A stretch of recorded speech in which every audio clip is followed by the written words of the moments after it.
ये बात आप जरूर स्वीकार करें कि सोते समय आपको बहुत सावधान रहना है। और प्रायः गलती सोते समय करते हैं उपासक की, कोई प्रपंच की बात याद करते हुए या मोबाइल देखते हुए या कोई गंदी चेष्टाओं का चिंतन, आपकी रात बेकार चली जाएगी। अगर गंदी चेष्टा हो गई तो सुबह भी बेकार हो जाएगी, दिन भी बेकार हो जाएगा, निरुत्साहित हो जाओगे। सोते समय आपको समय नहीं देना व्यर्थ चिंतन का। उसी समय विषय चिंतन होता है, उसी समय विषय भोग की आकांक्षा जागृत होती, उसी समय विषय देखने की इच्छा होती। मोबाइल है तो जिस समय आप अपनी शैया पर जाएं स्विच ऑफ कर दें। उसमें मैसेज घंटी आने का कोई भी रास्ता मत रखें। मान लीजिए आप उपासक हैं भगवत प्राप्ति के, 30-35 वर्ष ये नहीं था तो सब मर नहीं गए थे। और बोले इमरजेंसी, जब इसकी 30-35 वर्ष से पहले इसकी कोई रचना नहीं थी, मुझे लगता है, क्योंकि 30-35 वर्ष में ही इसका विस्तार देखा है। नहीं तो कभी किसी के पास मोबाइल नहीं। कोई बड़े अधिकारी तो इतना बड़ा वो, इतना बड़ा वाला वो ऐसे रखते थे। नहीं तो मोबाइल तो हमें लगता है 30-35 वर्ष। तो फिर इमरजेंसी कैसे चलती थी? कैसे चलती थी इमरजेंसी? और आप ब्रह्मा हो क्या कि इमरजेंसी संभाल लोगे? स्विच ऑफ करो। जो सब इमरजेंसी संभालने के लिए तैयार, रात दिन न सोता है, वो हर समय जागृत रहता है, वो हमारा आराध्य देव है। स्विच ऑफ करो, चिंतन लगाओ श्री जी का। ये जो रात्रि के शयन के समय मोबाइल में इधर उधर दृश्य देखने हैं, अपने सर्वनाश का बीज बोना है। मान लो, हमारी प्रार्थना मान लो, ये उस समय मन आपको परेशान करेगा जब कमरे की सिटकिनी अंदर से बंद होगी। सबसे प्रार्थना है रात्रि के शयन के समय। तो बोले फिर ठीक है 10 बजे तक देख लेंगे मोबाइल, इसके बाद शयन के समय भजन कर लेंगे। होगा ही नहीं। क्या तुम देखना चाहते हो? प्रिया प्रीतम के सिवा और कुछ क्या देखना चाहते हो? वो तो सुभग सुंदरी सहज सिंगार, सहज शोभा सर्वांग प्रति सहज रूप वृषभानुनंदिनी। हमारी स्वामिनी जी की सुंदरता छुपाने के लिए आभूषण पहनाए जाते हैं। औरों को तो आभूषण सुंदरता बढ़ाने के लिए। यहां छवि के छिपाए बे को ऐसे के दास होके क्या देखोगे मोबाइल में? क्या देखना चाहते हो? वासना की क्रीड़ा, और तुम उस क्रीड़ा को देखना चाहते हो? परमार्थ के पथिक हो। देखना है तो प्रभु को देखने की वृत्ति रखो, अन्यथा मूंद लो आंखें। प्यारे, महान फल प्राप्त करोगे। सबसे प्रार्थना है एकांत में मोबाइल रूपी दुश्मन से बचो। क्योंकि जब आप गंदी बात कहीं देखोगे तो आपके अंदर वैसे ही चिंतन बनेगा। वो ऐसे ही लगेगा, मैं भी ऐसा करूं, मैं भी ऐसा भोगूं, मैं भी ऐसा देखूं। मान लीजिए आप, जब हमारे शास्त्र कहते हैं कि पशु पक्षियों के मैथुन को भी नहीं देखना है, अगर ऐसा एक बार दृष्टि पड़े तो मानसिक प्रणाम करके दोबारा दृष्टि ना देना। और आप मोबाइल में ऐसी चेष्टाएं देखोगे, कैसे आप भगवत भजन करोगे? कैसे भगवत प्राप्ति का उद्देश्य रख पाओगे? ये कलयुग की बहुत महीन चाल है कि उसके बिना काम नहीं चलेगा और हम तुम्हें काम से युक्त कर देंगे। इसके बिना काम चलेगा नहीं, तुमको रखना पड़ेगा। और जब तुम इसे रखोगे तो हम काम अपना कर लेंगे। कलयुग ने कहा हम अपनी व्यवस्था बना लेंगे। यहां कह रहे, जब आप नींद में जा रहे हैं तो बिल्कुल मानो मृत्यु शैया पे जा रहे हैं। आपको उस समय नाम जप में बहुत ध्यान देना है, कहीं मन बहक ना जाए। तो क्या होगा, 5-6 घंटे जो आप लेटोगे ना, वो भी भजन हो जाएगा। हमारा जो सततम योमाम स्मरति नित्यशा है ना, ये पूरा हो जाएगा। नहीं, उस समय हम सो जाएंगे तो हमारा 6 घंटे का वियोग हो गया, 6 घंटे भजन रुक जाएगा। और ये 100% पक्की बात अनुभव की कहते हैं। यदि सोते हुए भजन करोगे तो जगते, कई बार तो पकड़ा है कि अगर आधे पद में बेशुद्ध हो गए तो वो पद पूरा जगते ही शुरू हो गया है। मतलब बीच में स्थिति भागवती की रही। जैसे बेहोश करते समय हमने कहा था, जब ऑपरेशन के हमें बता देना, तो उनका बाबा अब इंजेक्शन लगाने वाले हैं, तो वो 1 मिनट हमें केवल दीजिए, अपनी चित्तवृत्ति। तो जब होश आया तो वही पहले चिंतन चल रहा था, वही चिंतन। जैसे सोने के समय हम बेहोश हुए तो जगने के समय वही चिंतन, ऐसे ही इंजेक्शन से जब बेहोश हुए और जब होश आया तो वही चिंतन चल। बहुत बड़ा चमत्कार अभ्यास का है। नींद खुले तब से लेकर गाढ़ नींद आने तक स्मरण में कभी रुकना नहीं। और आपको एक छूट दे रहे हैं। कभी कभी क्या होता है कि एक मंत्र में, एक नाम में जैसे बहुत देर अभ्यास करते तो मन उबने लगता है। इसका स्वभाव है, ये अनुभव की बातें कहते हैं। इसका स्वभाव है नवम नवम, नहीं तो ये मतलब, तो इसको हम लोगों ने कैसे फंसाया है। जैसे गुरु मंत्र जप रहे, अब 2-3 घंटे लगातार गुरु मंत्र जप, अब इसको उबन बढ़ी, अब ये छोड़ रहा है, बीच बीच में पता चलता है छोड़ना चाहता है, छोड़ रहा है, तुरंत इसको नाम में फंसाया। अब थोड़ी देर नाम में चला, फिर उब रहा है, बहुत विचित्र है ये, अब उसको फंसा दिया। उस पीछे की बात अभ्यास के समय, नमामि शमीशान निर्वाण रूपम विभुम व्यापकम ब्रह्मवेद स्वरूपम। चिंतन, पदगान करे, ये भगवान शिव पदगान कर रहे हैं और उसका चिंतन, निर्वाण रूपम विभुम व्यापकम ब्रह्मवेद स्वरूपम। अब अपने यहां अवसर है, सुंदर सुंदर कोई पद, गुरुमंत्र जब करते हुए मन जब उबने लगे, राधा वल्लभ श्री हरिवंश, राधा वल्लभ श्री हरिवंश, राधा वल्लभ श्री हरिवंश, इसमें भी उबने लगे, शुरू कर, जोई जोई प्यारो करे सोई मोही भावे, भावे मोही जोई, इसमें भी उबने लगे। सुधा निधि का कोई एक लाइन ले लो, ब्रह्मेश्वरादि सुदुरूह पदारविंद श्रीमत् पराग परमाद्भुत वैभव, ब्रह्मेश्वरादि सुदुरूह छोड़ना नहीं है, तू भाग में नवम नवम दे रहा हूं, नवम नवम। इसको फंसाने के लिए आपके पास अस्त्र हो, जैसे यहां चाकू, यहां पिस्तौल, तलवार, ये वो सब बिल्कुल वीर सजा रहता है, ऐसे ही अपने लोग सजे रहते। छोटा राधा, अब एकदम चिपक गया है आके, तो कैसे मारे, तो छोटी चाकू है ना वैसे, राधा राधा राधा, थोड़ा दूरी राधा वल्लभ श्री हरिवंश, थोड़ा और दूरी गुरु मंत्र, बड़े बड़े अस्त्र अपने पास रख ले, बहुत भाग रहा है तो फंसा दिया। प्रथम यथावति प्रणव श्री, अब लग पूरा पदगा, पूरा पदगा उसमें लग, प्रथम यथामति प्रणव। भोजन पाते समय ऐसा अभ्यास किया है, 1 घंटा के पहले भोजन नहीं होता, चाहे 2 रोटी पाना हो, समय लगता है भोजन, आराम, एक एक नाम, एक एक, कुछ भी हल्ला मचाओ, कोई फर्क नहीं पड़ेगा, अपना चलेगा। अभ्यास स्नान के समय, भोजन के समय, किसी क्रिया के करते समय, किसी से बात करते समय, सोते समय, ये विशेष स्थान जहां में सावधान रहना है। यहां भजन छूटता है, ध्यान देना, यही भजन छूटता है। चलते समय, क्रियावान होते समय, प्रसाद पाते समय या किसी से बतराते समय, ये सब भजन के छूटने के स्थान है, और यहीं पकड़ना है भजन को।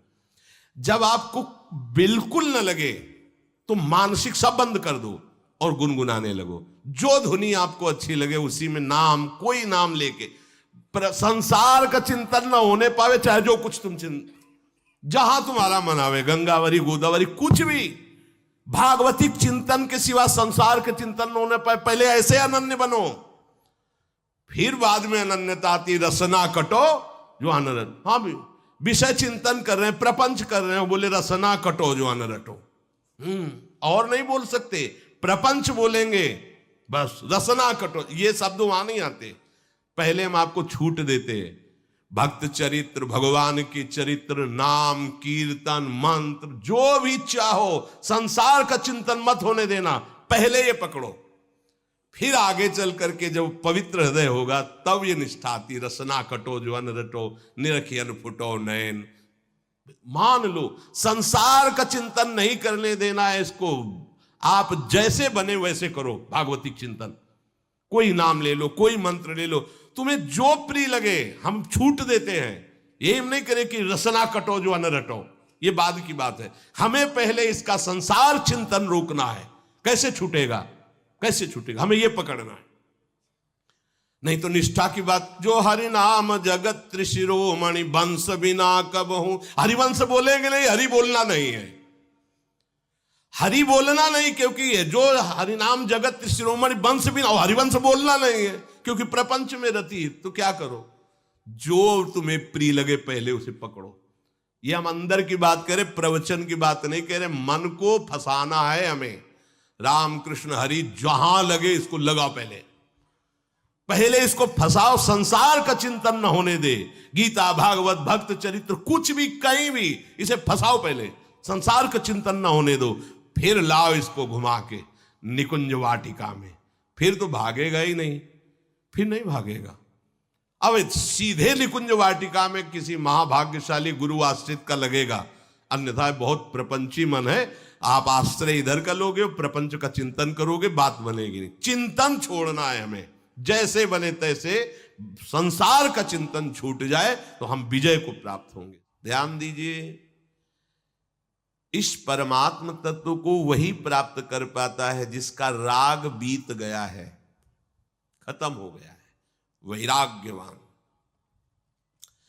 ज्यादा परिश्रम नहीं है वैराग्य में, विवेक नहीं होने के कारण हम वैराग्य नहीं धारण कर पाते। हम बाहरी बातों को वैराग्य ले लेते हैं, ऐसा कपड़ा बदल लेना या कपड़ा ना पहनना या लौकी का कमंडल, मिट्टी का पात्र, तो हम अपने को वैरागी। बात यहां नहीं रुकेगी। वैराग्य का इतना ही मतलब नहीं, ये भी एक बाह्य अंग है वैराग्य का, पर वैराग्य का सच्चा स्वरूप है वीतरागा। कहीं कुछ भी अच्छा नहीं लग रहा, कोई भी सुख आकर्षित नहीं कर रहा, लोक लोकांतर की प्रतिष्ठा, मान, सुख, ऐश्वर्य, व्यक्ति, कुछ अच्छा नहीं, राग खत्म हो गया। ऐसा उस अक्षर ब्रह्म को, अविनाशी तत्व को जान पाता है। जगते भयो फिरे बैरागी, जैसी हरिवंश प्रपंच बंच सब ये काल ब्याल को खायो। हालत यह है कि जैसे सांप ने मेढक को पकड़ रखा और मेढक सामने पतिंगा को, कीड़े को पकड़ना चाहता है। उसे यह पता नहीं कि मैं खुद किसी का कवल बन चुका हूं, वो एक झटके में मुझे अपने पेट में ले जाएगा। ऐसे ही हम सब हैं, काल के द्वारा ग्रसित है। काल ने हमें पकड़ रखा है, पर हम भोग भोगना चाहते हैं। हम नाना प्रकार की मान प्रतिष्ठा पाना चाहिए, ये पता नहीं एक झटके में हमारा अस्तित्व ही खत्म हो जाएगा। जिनके अंतःकरण में किसी भी व्यक्ति, वस्तु, स्थान, पद, प्रतिष्ठा का राग ही नहीं रह गया है, उसे कहते हैं वैराग्यवान। वीतरागाः, राग ही नहीं है। जिनका अंतःकरण निष्पाप निर्मल हो चुका है, जिनके हृदय में केवल भगवत प्राप्ति की उत्कट लालसा जागृत हो गई है, ऐसा साधन संपन्न उपासक परमात्म तत्व में प्रवेश पाता है। अध्यात्म मार्ग की ऊंचाई पर वो स्थित हो जाता है। यदि छंतु ब्रह्मचर्यम चरंती, जिनकी इच्छा एकमात्र भगवत प्राप्ति की है, यदि छंतो, तो उनको क्या करना होगा? ब्रह्मचर्यम चरंती, ब्रह्मचर्य का पालन करना होगा। प्रत्येक इंद्रियों का निर्विषय हो जाना वास्तविक ब्रह्मचर्य है। केवल जनेन्द्रिय से ही ब्रह्मचर्य को नहीं लेते।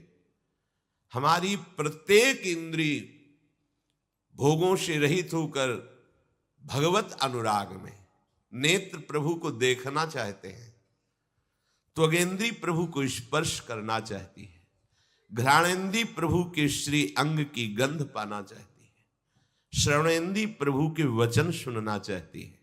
एक एक इंद्री अपने प्रभु में लग गई, अंतर्मुख हो गई, बाहर विषयों का त्याग हो गया। इसे ब्रह्मचर्य कहते हैं। पर प्रारंभिक ब्रह्मचर्य में जनेन्द्री का ब्रह्मचर्य अत्यंत आवश्यक है। यदि जनेन्द्री जन्य व्यभिचार दोष से युक्त है तो कदापि उसे भगवत प्राप्ति नहीं हो सकती। शुभ गति व्यभिचारी शुभ गति चाहे, असंभव। और भगवत मार्ग में सबसे बड़ा दुश्मन यही व्यभिचार दोष है, काम। इसी से हमारा हृदय मलिन होता रहता है, अंधा बटे और पड़ा चबाए वाली दशा रहती है। कहते हमें 50 वर्ष हो गए। अरे 50 जन्म हो जाए, तुम व्यभिचार करो, गंदी बातें करो, गंदे चिंतन करो, सो समय व्यतीत कर, अनंत जन्म व्यतीत हो गए, भगवत प्राप्ति हुई क्या? 50 वर्ष से भगवत प्राप्ति हो जाएगी क्या? 5 मिनट काफी है भगवत प्राप्ति में, एक बार नाम काफी है। वो स्थिति तो लाओ। बार बार बहिर्मुख वृत्तियों के द्वारा विषयों में सुख बुद्धि कर लेने से हमारा सारा का सारा अध्यात्म चिंतन बदलता रहता है, इसलिए लाभ नहीं मिल पाता, एक रस चिंतन नहीं रह पाता। बार बार विक्षेपी विषय करते रहते हो, हम सहते रहते हैं और भोगते रहते हैं। एक बार तो हिम्मत करके उठो, अब लो नशानी अब ना नशई हो, एक बार तो दृढ़ बनो। बस मन के अनुकूल चलने की बात को तुम्हें रोकना होगा, तभी तुम्हारे अंदर यदि क्षण तो ऐसी इच्छा जागृत होगी। पक्का पक्का ऐसा ही है, जब हम किसी विषय के वेग को सहते हैं, विषय नहीं भोगते हैं, तो मन बहुत जलाता है। उस जलन में फिर एक ही बात होती है, बस भगवत प्राप्ति हो जाए, झंझट खत्म हो जाए। कब तक हम इसमें चलेंगे? एक बार भगवत, वो जलन हमको भगवत प्राप्ति की इच्छा प्रकट करती है। अपने लोग क्या करते हैं, जलन को मिटाने की कोशिश करने लगते हैं, तो भगवत प्राप्ति की इच्छा क्या, भोग प्राप्ति की तृष्णा जागृत हो जाती है। भोगे हुए भोगों को बार बार भोगने की इच्छा का नाम तृष्णा है। बाहर और भीतर से कोई सहयोगी नहीं, जल रहा है उपासक, तब रास्ता निकलता है भगवत प्राप्ति का, तब इच्छा प्रकट होती। अब नहीं, बहुत जल लिया, अब तो केवल प्रियाजू के समीप जाना है, अब तो प्रभु के सानिध्य में रहना है, नहीं इन भोगों की जलन में जलना है। पर यहां तक पहुंचने के लिए जलना होगा, तभी लिखा सहित सहित बाढ़े भगति तास्तितिक्षस्व भारत, क्योंकि आगमा पाइनो अनित्यास, ये नाशवान काम क्रोध आदि तुम्हें प्रेरित करेंगे, तुम इनके वेगों को सह जाओ, ये स्थायी नहीं है। आगमा पाइनो है, आने जाने वाले हैं, और ये सहन करने से नष्ट होते हैं, भोगने से बढ़ते हैं। यदि क्षंतो, अगर भगवत प्राप्ति की इच्छा है तो ब्रह्मचर्यम चरंती, ब्रह्मचर्य का पालन करना ही होगा, इसमें कोई गुंजाइश नहीं, क्योंकि आप चल ही नहीं सकते। ध्यान से सुन लो, ये मनोरंजन का मार्ग नहीं है, इसमें मन ही मार तनहारिक वृंदावन में गाज, इसमें मन मारना होगा। प्रायः ये मन को दुलार करने वाले लोग कभी भाग्य से सत्संग में भी आ जाते हैं, कभी श्री विग्रह के दर्शन करने भी मंदिर पहुंच जाते हैं, कभी तीर्थ याटन भी करते हैं, पर इनका कोई लक्ष्य नहीं होता। आज सुन लिया सत्संग, बढ़िया है, लक्ष्य नहीं होता। यहां लक्ष्य वालों की बात हो रही। यदि क्षम तो, यदि तुम्हारी ऐसी इच्छा जागृत हो रही किसी जन्म में भगवत प्राप्ति करनी, तो ब्रह्मचर्यम चरंती, आप सच्ची मानिए, जिसके निकालने में तुमको सुख की अनुभूति हो रही, उसको रोकने में कितनी सुख की अनुभूति होगी। उन्मत्त हो जाओगे, बहुत जल्दी आपके सारे के सारे करण भगवदाकार होने लगेंगे यदि आप ब्रह्मचर्य का पालन करेंगे। शरीर स्वस्थ, हल्का, मन प्रसन्न, नींद आदि पर विजय, कितने गुण ही गुण। और ब्रह्मचर्यहीन आलस्य, प्रमाद, भोगों का चिंतन, मन का डिप्रेशन में पहुंचना, कमर में दर्द, टांगों में दर्द, सर में दर्द, घबराहट होना, बिना किसी कारण के मन भयभीत हो रहा है, भोजन अपच हो रहा है, बिना किसी प्रक्रिया के वीर नाश हो रहा है, बिना किसी प्रक्रिया के।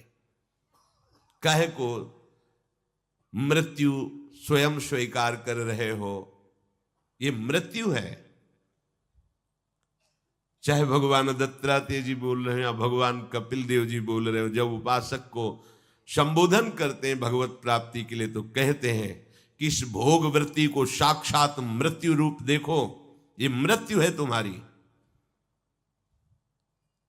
जब शरीर राग त्यागना है तो तुम शरीर से भोग भोगोगे तो आसक्ति शरीर की पुष्ट होगी, आसक्ति भोग सुख की पुष्ट होगी, है नहीं। कितने दिन शरीर रहेगा, कितने दिन भोग रहेंगे। विचारवान बनो। ब्रह्मचर्यम चरंती, ब्रह्मचर्य का पालन करो। उपासक जो ब्रह्मचारी होता है उसका खिला हुआ चेहरा रहता है, जैसे कमल खिला हुआ, बिना किसी कारण के उसकी मुख मुद्रा में प्रसन्नता होती है। जो ब्रह्मचर्यहीन होता है बुझा हुआ चेहरा होता है, तेजहीन, बिना किसी कारण के वो शोकग्रस्त लगता है। बैठा है, आपको लग रहा है शांत है, लेकिन आप चेहरे को देखो, वो एक शोकग्रस्त है, कुम्हलाया हुआ चेहरा, अशांत चेहरा। मुख प्रसन्न, तन तेज विराजा, यह है ब्रह्मचर्यम चरंती, भगवत आराधन संपन्न उपासक का। जैसे आग में पैर रखते हुए कोई चले तो कैसे चलेगा, ऐसे ही ब्रह्मचारी की पहचान है। इतनी स्फूर्ति उसके अंदर होती, जैसे आग में चलने वाला पूरा पैर नहीं रख पाएगा, अगला कदम रख देगा क्योंकि ताप लग रहा है, ऐसे उसकी स्फूर्ति होती पैरों में। उसकी आंखें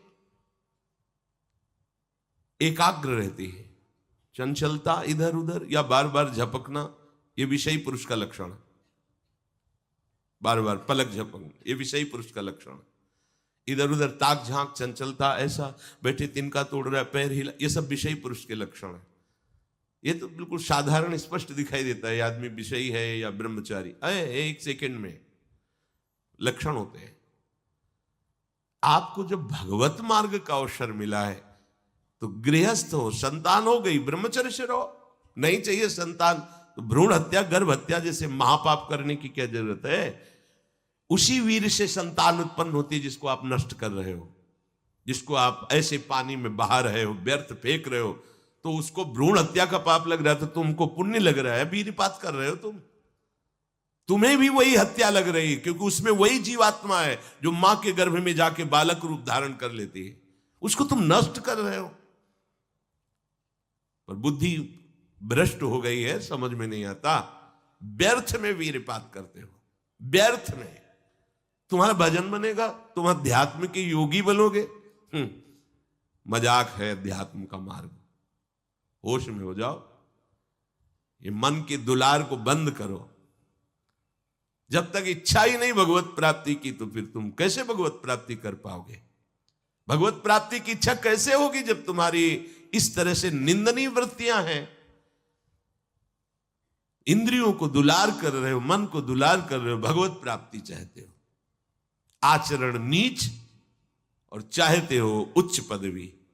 सावधान हो जाओ।